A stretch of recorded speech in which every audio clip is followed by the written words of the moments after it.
মাদ্রিক আপনাকে যুক্ত করা হয়েছে। বলেন আপনি। শুনতে পাচ্ছেন? হ্যাঁ, শুনতে পাচ্ছি। বলেন। আচ্ছা, আমার প্রশ্ন হচ্ছে যে মুশরিক যাকে বলে আর কাফের যাকে বলে এই দুটোর মধ্যে একটা তফাৎ বুঝতে খুব অনেকেরই অসুবিধা হয় মনে হয়। আপনি একটু এই ব্যাপারটা একটু ক্লিয়ার করলে ভালো। এটা আ মানে কাফের হচ্ছে সামগ্রিকভাবে সবাই যারা ইসলামে বিশ্বাস করে না, তারা সবাই হচ্ছে কাফের। আ যেমন আমিও একজন বলতে গেলে কাফের। নন মুসলিম নাকি? নন মুসলিম। হ্যাঁ, নন মুসলিম সবাই কাফের। আর মুশরিক হচ্ছে যারা শিরক করে। মুশরিক শব্দটা হচ্ছে শিরক শিরকের সাথে সম্পর্কিত। যারা আচ্ছা। অন্য দেব-দেবীর পূজা করে বা অন্য আল্লাহর সাথে শরিক করে বা হুম, আল্লাহর সাথে শরিক না করে যদি তারা অন্য দেব-দেবীরও পূজা করে বা অন্য যীশু-খ্রিস্টের পূজা করে বা মরিয়মের পূজা করে বা গণেশ-টণেশ, শিব-টিব এগুলোর পূজা-টূজা করে, যেকোনো কিছুই করুক না কেন, যদি অন্য কারো পূজার কাজটা বা উপাসনার কাজটা বা প্রার্থনার কাজটা যদি অন্য কোনো জায়গাতে করে বা আল্লাহর সাথে স সমকক্ষ হিসেবে করে, তাহলে সেটা হচ্ছে তারা মুশরিক হয়ে যায়। তাহলে শিরককারী হচ্ছে মুশরিক। আ সব মুশরিকই কাফের, কিন্তু সব কাফের মুশরিক না। যেমন আমি একজন কাফের, আমি কিন্তু মুশরিক না। আবার একজন হিন্দু ব্যক্তি সেও কাফের, কিন্তু সে একই সাথে মুশরিক। কিন্তু মুশরিক, আমি কাফের, কিন্তু আমি মুশরিক না। মুশরিক। যেহেতু আপনি নাস্তিক, কোনো ঈশ্বরকে বিশ্বাস করেন না, কারোর ইবাদত করেন না বলে আপনি মুশরিক নয় আরকি। হ্যাঁ, হুম। আচ্ছা আর কি কিছু আরেকটা বলবেন? হ্যাঁ, আপনার আমি অনেকদিন ধরে শুনি, অনেকদিন বলতে অনেক বছর হয়ে গেল। হুম।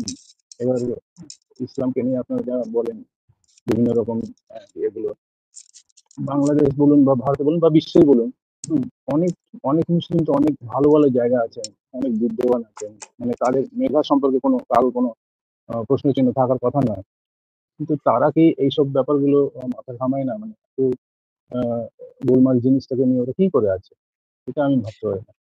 না, এটা মানে ছোটবেলা থেকে যে মানুষকে যেভাবে আসলে বড় করা হয়, বেশিরভাগ মানুষ কিন্তু কিন্তু এটা একটা সাধারণ লোকের কাছে হতে পারে, কিন্তু একটা বিজ্ঞানী বা খুব মেধা, যাদের খুব ট্যালেন্ট, মানে অন্য দিক দিয়ে বলছি, হ্যাঁ, তারা না, কি এটা করে এটা এই সব ধর্মের মানুষের ক্ষেত্রেই সত্য যে শুধু যে ইসলামের ক্ষেত্রে সত্য তা না।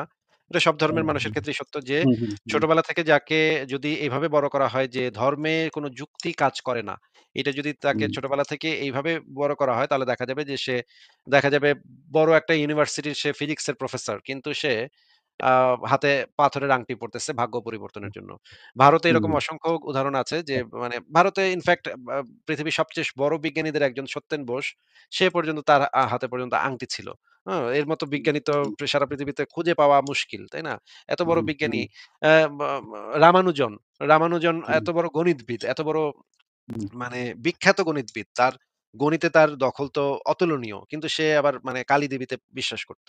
এইটা তো হুম, ভাই খুবই অদ্ভুত ব্যাপার যে গণিতের মতো একটা যুক্তি, গণিত তো যুক্তির উপর ভিত্তি করে গড়ে ওঠে, তাই না? যুক্তির হুম, ভিত্তিটাই তো গণিত। গণিতের উপর হুম, এত বড় পণ্ডিত সে গিয়া মানে কালী দেবীর পূজা করে বা এরকমের আমাদের যে নিউটন এত বড় বিজ্ঞানী, এত এত মহান হুম, হুম, বিজ্ঞানী সারা পৃথিবীতে হুম, তার মতো বিজ্ঞানী তো আর কেউ কখনো হইতেও পারবে না, তাই না? হুম, মহাবিশ্বের হুম, সর্বকালের সর্বশ্রেষ্ঠ বিজ্ঞানীদের আ ১ নাম্বারেই ধরা যায় নিউটনকে। এত বড়, হুম, বড় জিনিস আবিষ্কার করছে। কিন্তু সে তো ওই যে মানে যীশুখ্রিস্ট আমাদের সেভিয়র এবং মা হুম, মেরি এই সমস্ত ধুনফুনে, এবং সে বিশ্বাস করত যে মানে ইয়া ছাড়া মানে যৌন সম্পর্ক ছাড়াই তাদের মা মরিয়ম একটা বাচ্চা পয়দা করছে, ছেলে বাচ্চা যার নাম হচ্ছে যীশুখ্রিস্ট। এটা তো ভাই উদ্ভট একটা কথা যে মানে এটা তো হুম, পাগলেও বুঝে যে যৌন হুম, সম্পর্ক ছাড়া একটা মহিলার পেটে এমনি, এমনি একটা ছেলে সন্তান হয়ে যাবে। একটা মেয়ের হুম, বডিতে থাকে এক্স ক্রোমোজোম, আর একটা পুরুষের বডিতে থাকে XY ক্রোমোজোম। এখন একটা মেয়ের পেটের থেকে একটা ছেলে সন্তান বের হইতে হইলে অবশ্যই একটা Y ক্রোমোজোমের দরকার হবে। Y ক্রোমোজোমটা একটা মেয়ের কাছে থাকে না। সেটা একটা পুরুষের কাছ থেকে আসতে হয়। পুরুষের কাছ থেকে না হুম, আসলে সেই Y ক্রোমোজোমটা মেয়েটা কিভাবে তৈরি করবে? মেয়েটা তো নিজে মেয়েটার কাছে আছে শুধু XX। তাহলে তার ভেতর থেকে যদি একটা ছেলে সন্তান পয়দা হয় মানে XY পয়দা হয়, তাহলে অবশ্যই Y টা কোথাও না কোথা থেকে আসছে। এটা তো আসমান থেকে ভাইসা বায়ু পরাগায়নের মাধ্যমে মানে তার ইসের ভিতরে ঢুকে যেতে পারে না। এটা তো সম্ভব না। হুম, নিউটনের মতো মহান বিজ্ঞানী সে বিশ্বাস করত যে তাদের মা মরিয়ম সে কোন পুরুষের সংস্পর্শ ছাড়া এমনে, এমনে একটা পোলা বাচ্চা পয়দা করছে। XY ক্রোমোজোম এখান থেকে বাইরিছে। এটা হুম, তো ভাই মানে একটা কমন সেন্স এর ব্যাপার। যদি নিউটন খ্রিস্টান ধর্মের পরিবারে না জন্মাইতো, সে যদি মুসলিম পরিবারে জন্মাইতো, তাইলে সে বিশ্বাস করত তাদের নবী আ মানে চাঁদরে ২ ভাগে ভাগ করছে। ১ খন্ড পড়ছে এই পারে, আরেক খন্ড পড়ছে ওই পারে। এটাই সে বিশ্বাস করত। কারণ তাকে ছোটবেলা থেকে এইভাবেই বড় করা হইতো। এই বিশ্বাস নিয়েই বড় করা হইতো। এখন আবার যদি সে হিন্দু ধর্মের পরিবারে জন্মাইতো তাইলে সে বিশ্বাস করত যে তাদের যে হনুমান দেবতা, সেই হনুমান দেবতা একবার আসমানে উঠছিল, সূর্যরে খায়া ফেলার প্রায় চেষ্টা করছিল কিন্তু খালি খায় নাই দেইখ্যা। আরেকটু হইলেই খায়া ফেলত সূর্যটারে। এই জিনিসও সে বিশ্বাস করত। যদি সে হিন্দু পরিবারে জন্মাইতো। তার মানে দেখা যাচ্ছে যে এই ছোটবেলা থেকে যে এই শিক্ষাটা দিয়ে তাকে বড় করা হয় সেই জিনিসটা একজন মানুষের উপর এত বড় প্রভাব ফেলে যে সে যত বড় বিজ্ঞানী, যত বড় যুক্তিবাদী, যত বড় জ্ঞানী হোক না কেন, অনেক সময় তারা ধর্মকে যুক্তি দিয়ে যাচাই করা যায় না বা যুক্তি দিয়ে যাচাই করা উচিত না। এই ধ্যান ধারণাই তারা পোষণ করে। এই কারণে তারা ধর্মের বিধিবিধান, ধর্মের অলৌকিক জিনিসপত্র, ধর্মের উদ্ভট জিনিসপত্র তারা বেশিরভাগ সময় চিন্তা করে দেখে না, যুক্তি দিয়ে চিন্তা করে দেখে না। এবং তারা মনে করে এই জিনিসটাকে যুক্তি দিয়ে চিন্তা করা যাবে না। এই জিনিসটা যুক্তির ঊর্ধ্বে। এই কারণে তারা হয়তো এই রকমের করে। এটার আরো নানা ধরনের কারণ থাকতে পারে মানুষের ভিতরে যে বেসিক কিছু ভয় এবং কিছু লোভ মানুষের ভিতরে থাকে। মানুষের একটা বেসিক লোভ হচ্ছে, আমি তো মারা যাবো। আমার মরার পরে তো আমার অস্তিত্ব শেষ। মানুষের অস্তিত্ব যে শেষ হয়ে যাচ্ছে, এটা মানুষের জন্য একটা ভীতিকর একটা অনুভূতি। যে আমি অনুভূতি। চলে হুম, যাবো, পৃথিবীতে আমি থাকবো না, আমার অস্তিত্ব থাকবে না। হুম, পৃথিবীতে কত মানুষ লক্ষ, লক্ষ কোটি, কোটি মানুষ থাকবে। আমি শুধুমাত্র থাকবো না। এটা কেমন কথা? এইটা হুম। অনেক মানুষই মানে মন থেকে মেনে মেনে নিতে নিতে পারে পারে। না। মেনে নিতে পারে। এইটা তাদের অস্তিত্ব থাকবে না, সারা পৃথিবী হুম, চলতেছে, আমার কোনো অস্তিত্ব নাই। হুম, এইটা একটা হতাশাজনক একটা কথা, হতাশাজনক একটা চিন্তা অনেকের জন্য যে আমার কোনো অস্তিত্ব থাকবে না। এই অস্তিত্ব বিলীন হয়ে যাওয়া, এই ভীতি থেকে মানুষ যুগের পর যুগ মানুষ চাইছে যে এটার থেকে আমি কিভাবে বাঁচবো, এটা থেকে কিভাবে রক্ষা পাবো, এমন কোনো কিছু। তখন মানুষ যখন পানিতে পড়ে তখন খড়কুটা থাকলেও আঁকড়ায় ধরার চেষ্টা করে। মানুষের হুম, অস্তিত্ব যেখানে বিলীন হয়ে যাচ্ছে সেই ভীতির ভিতরে যখন মানুষ চলে যাচ্ছে, অস্তিত্ব সংকটে পড়তেছে, তখন মানুষ এই ধর্মীয় গালগল্প গুলাকে আঁকড়ায় ধরে, ভাবে যে যদি থাকে তাইলে তো বাইচা গেলাম, আর না থাকলে তো নাই, কিন্তু যদি থাকে তাহলে তো আমার অস্তিত্বটা থাকলো, আমি তো আমার পরিবারের সাথে আবার দেখা করতে পারবো। মরার পরেও তো একটা না একটা সময় আমি আমার সন্তানকে এত ভালোবাসি, আমি আমার মাকে এত ভালোবাসি। মাকে তো আমি মরার পর একটা না একসময় দেখতে হইলেও তো হইতে পারে। এই চিন্তা মানুষের ভেতরে এই যে অন্ধবিশ্বাসগুলাকে জিয়ায় রাখে, অন্ধবিশ্বাসগুলাকে টিকায় রাখে। কিন্তু সত্য হচ্ছে এগুলার তো বাস্তব কোনো প্রমাণ নাই এবং এগুলো তো মানুষের জন্য আসলে ক্ষতিকর। মানুষের ভেতরে যুগের পর যুগ ধরে ভেদাভেদ সৃষ্টি করছে এবং খুনাখুনি, মারামারি সৃষ্টি করছে। এই অন্ধবিশ্বাসের কারণে লক্ষ, লক্ষ কোটি, কোটি মানুষের জীবন গেছে। এইটাও তো আমাদের চিন্তা করতে হবে যে এইটা তো আমাদেরকে কোনো সলিউশন দিচ্ছে না। আমাদেরকে একটা এই যে মার্কস যেটা বলেছে যে এক ধরনের আফিম খাওয়াচ্ছে আমাদের আচ্ছা। পৃথিবীর দুঃখ কষ্ট এইখান থেকে মানে এক ধরনের অলৌকিক একটা অনুভূতি দিচ্ছে। আমরা ভাবতেছি যে হ্যাঁ, আমরা খুব সুখে শান্তিতে আছি। কিন্তু আসলে তো সেটা না। আমাদের তো বাস্তবতা তো স্বীকার করতে হবে। অবশ্যই। আ আ আমিও আগে ভাবতাম যে ধর্ম আ না থাকলে বোধহয় ভালো হতো। কিন্তু আপনার ওই কথাটা মানে একটা খুব গুরুত্বপূর্ণ কথা একবার আপনি লাইভে বলেছিলেন। সেটা হচ্ছে আ অন্ধবিশ্বাসটা যেকোনো ধরনের অন্ধবিশ্বাস আ সমাজের পক্ষে ভালো নয়। এটা একটা বিরাট কথা। এইটা কিন্তু আমার নিজের চিন্তা ধারণাকে একটু চেঞ্জ করে দিয়েছিল। মানে আমিও একটু মানে এমনি পুরোপুরি নাস্তিক না হলেও এসব মানি না আরকি। পুজো-টুজো কিছু মানি না। কিন্তু করতে হয় সমাজে থাকতে গেলে যা হয়। যাকে আরেকটা বিষয় আমি জিজ্ঞেস করব। সেটা হচ্ছে বাংলাদেশে তো আপনি অনেকদিনই ছিলেন। প্রায় ২০ বছর পর্যন্ত ছিলেন নাকি? হ্যাঁ, হ্যাঁ, অনেক বেশি, আরো বেশি। ২৭, আরো ২৮, বেশি ২৮ তাহলে। বছর বোধহয়। তাহলে তো আপনি অনেক কিছু দেখেছেন বাংলাদেশে। আমার যেটা প্রশ্ন আছে সেটা হচ্ছে অ্যা রবি ঠাকুর এবং আমাদের আ আরেকজন কবির নামটা ভুলে যাচ্ছি।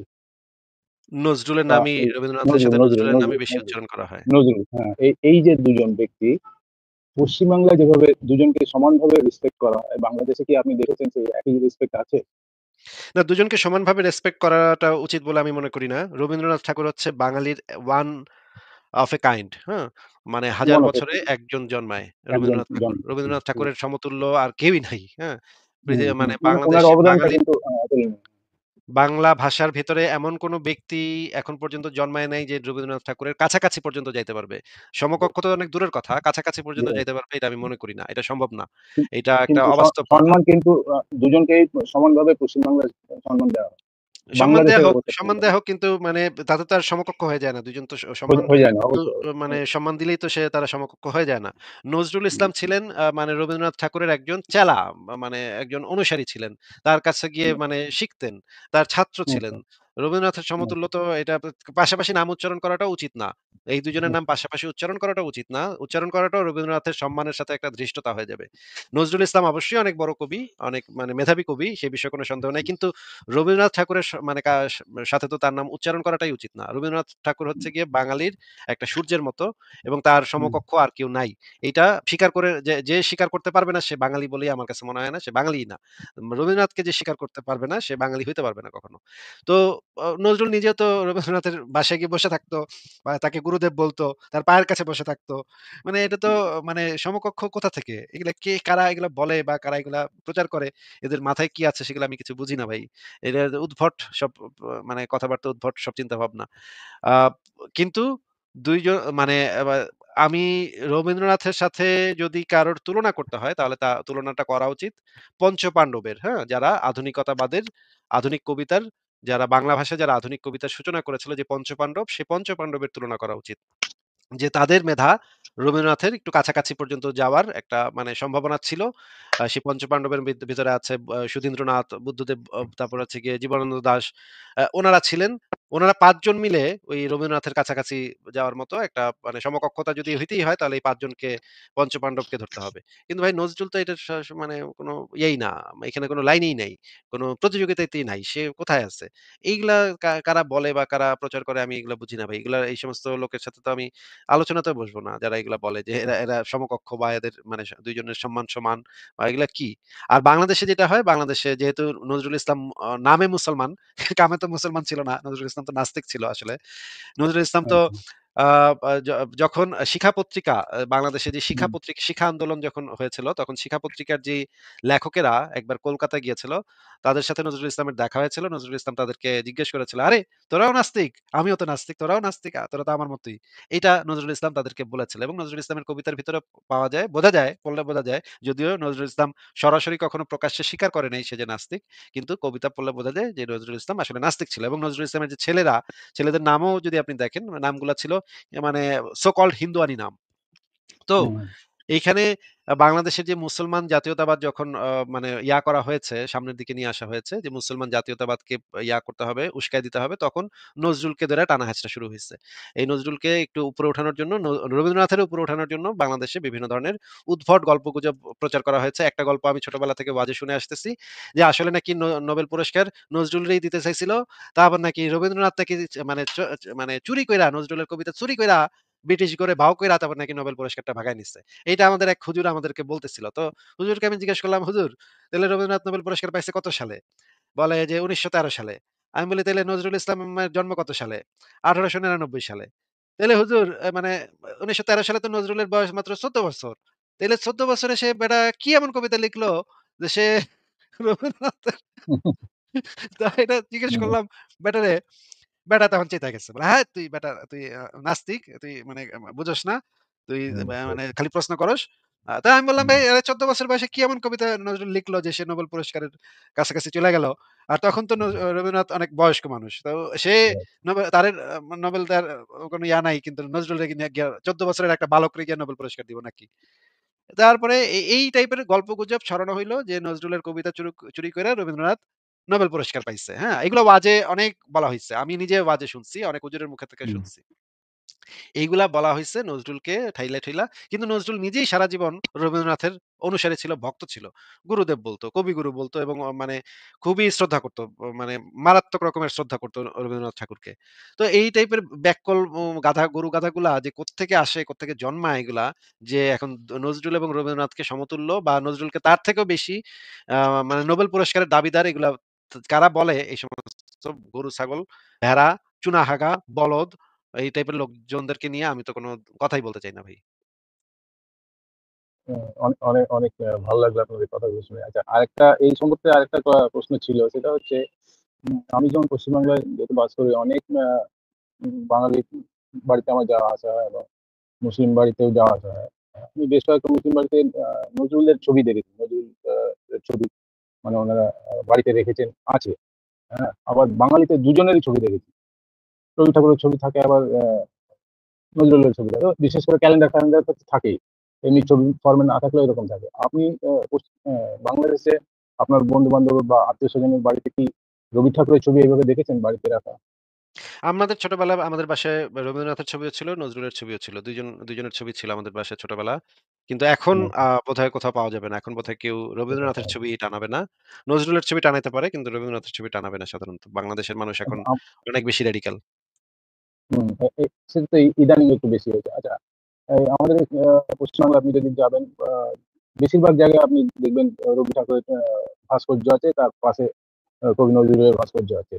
এই ভাস্কর্যের ব্যাপারটা তো মাঝখানে অনেক আপনার বাংলাদেশে তো ভাঙচুর হলো। তো রবি ঠাকুরের ভাস্কর্য কি ওখানে আছে এখনো কোথাও? আপনি আপনি আপনি যখন ছিলেন তখন কি ছিল আপনার চোখে তখন পড়েছে? ছিল, হ্যাঁ, তখন ছিল। তখন ছিল। তখন ভালোই ছিল। কিন্তু এখন কি অবস্থা তা তো আমি বলতে পারব না। কিন্তু ভাস্কর্য ভেঙে লাভ কি? ভাস্কর্য লাভ ভেঙে তো কি কোনো সেই লাভ নেই। রবীন্দ্রনাথকে তুলতে হইলে বাংলাদেশের মানে মানচিত্র তুলে ফেলতে হবে। মানচিত্র না তুলে হুম, ফেললে তো ২ জন মানুষ, একজন হচ্ছে ১ নাম্বার ব্যক্তি হচ্ছে গৌতম বুদ্ধ আর ২ নম্বর ব্যক্তি হুম, হচ্ছে রবীন্দ্রনাথ ঠাকুর। এই ২ জন ব্যক্তিকে বাঙালির মন থেকে কখনো হুম, বের করা সম্ভব না। বা মানে যত কিছুই হোক না কেন, এই ২ জনকে গৌতম বুদ্ধ এবং রবীন্দ্রনাথ ঠাকুর ২ জনেরই প্রভাব বাংলাদেশে আছে, বাংলাদেশে থাকবে। বাঙালি আগে ছিল বুদ্ধিস্ট। বাংলাদেশ যে অঞ্চলটা, সেই অঞ্চলে বেশিরভাগ মানুষ একটা সময় ছিল বুদ্ধিস্ট। পরবর্তীতে বুদ্ধিস্ট তারা আচ্ছা। হিন্দু হইছে, কিছু হিন্দু হইছে, কিছু হুম, অন্য ধর্মে গেছে। কিন্তু হুম, মৌলিকভাবে বাংলাদেশের মানুষ ছিল একটা সময় বুদ্ধিস্ট এবং আ তারা এই বাঙালির চিন্তা চেতনা থেকে এই ২ জন মানুষকে বের করা এই কারণে কখনো সম্ভব না। এক হচ্ছে গৌতম বুদ্ধ, আরেকজন হচ্ছে রবীন্দ্রনাথ ঠাকুর। এই ২ জন হচ্ছে হুম, সবসময় থাকবে। হুম। আচ্ছা, আরেকজন মনীষী ছিলেন, মনীষী তো বলা ভুলই হবে। মানে আমাদের ঈশ্বরচন্দ্র বিদ্যাসাগর, যিনি মানে বর্ণমালা সৃষ্টি করেছেন আমি যতটুকু জানি। হ্যাঁ, অবশ্যই উনার কথাও অবশ্যই মানে উনার কথাও বলতে হয়। বলা উচিত। বাংলা বলতে ভাষা হয়, বলতে হ্যাঁ। গেলে উনার কথা বলতে হয়। হ্যাঁ? হ্যাঁ, উনার কথা তাহলে বলতে হয়। উনার এখন বাংলাদেশে যেহেতু বাঙালি ভাষা ওখানে আছে, হরফগুলো একই। তাহলে আমাদের বিদ্যাসাগরের ওখানে কি এখন কি কোন জায়গায় আছেন? না বিদ্যাসাগরকে বা তো এখন কেউ আপনি যখন ছিলেন তখন কি ছিল? না বিদ্যাসাগরকে তো এখন কেউ মানে সেরকম কোনো ইয়া করে বলে আমি শুনি না যে তাকে সম্মান করা হয় বা তাকে শ্রদ্ধা করা এরকম কিছু শুনি না। বিদ্যাসাগরের অবদান পাঠ্যপুস্তকে বাঙালি পাঠ্যপুস্তক বাচ্চাদের পাঠ্যপুস্তকে কি অন্য কোনো আ ইনি কে ছিলেন কেউ না, জানে? আমি পাইনি। পড়াশোনা হয়? আমার একটা লিখিত বই আছে। আমার একটা অনূদিত লিখিত বই আছে। সেটার ভিতরে হুম, ঈশ্বরচন্দ্র বিদ্যাসাগরের কথা আছে। তার জীবনী আছে হুম, ছোট করে। হুম, কিন্তু খুব একটা হুম। বেশি ঈশ্বরচন্দ্রকে নিয়ে খুব একটা বেশি আলোচনা হয় না আসলে কোথাও। যখন পূর্ব পাকিস্তান পাকিস্তানের সঙ্গে যখন লড়াইটা বাধে, সেটা তো মেইনলি ভাষা কেন্দ্রিক বিষয়টা নিয়ে বেঁধেছিল। তো ভাষাটা যখন তখন অত গুরুত্বপূর্ণ যখন ছিল, ওই ভাষাটা যে তার হরফগুলো যে দিয়েছিল, তার জায়গাটা কোথায়? তার জায়গাটা নেই কেন? তো ওখানকার এর মধ্যে তো ঠিক আছে। থাকা উচিত ছিল। বুঝতে পেরেছি ভাই। ঠিক আছে তাহলে মাদ্রিক ভাই আচ্ছা, আজকে আপনাকে তাহলে বিদায় জানাই আমরা। হ্যাঁ, ঠিক আছে। অনেক ভালো লাগলো। আবার যুক্ত হবো। ঠিক আছে। ধন্যবাদ। আচ্ছা আপনি ভালো থাকবেন। অন্যদেরকে সুযোগ দেন। হ্যাঁ, ভালো ঠিক থাকবেন। আছে তাহলে। ঠিক আছে তাহলে পরের জনকে